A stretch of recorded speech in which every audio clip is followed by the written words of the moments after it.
ВМРО ДПМН од опозиција ветуваше расчистување на случајот со фирмата за долна облека во надзорот над Бехтел и ЕНКА, но сега обвинителството се жали дека МВР не постапува по нивните наредби. И не само тоа.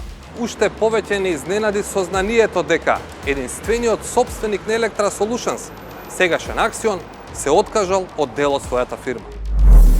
Ќе му успеели на министерот за здравство да воведе фингерпринт регистрација на работното време во болниците? Со тоа се намалуваат можностите за манипулација и злоупотреба. Лекарската комора и синдикатот на клинички се против. Може ли Грција да го олесни поминувањето на границата за македонските државјани? Ние по 3 дена ја правиме на тура од Солун до Скопје. Додека во Европа се 3 дена одат по 1000 км, по 2000 км поминат. Ако не нешто не предузму, неќе имати сезони Грција. Сторија од Демир Каписко за владење на правото на македонски начин. Зошто меѓу болницата и рибникот државата ја интересира само интересот на пациентата?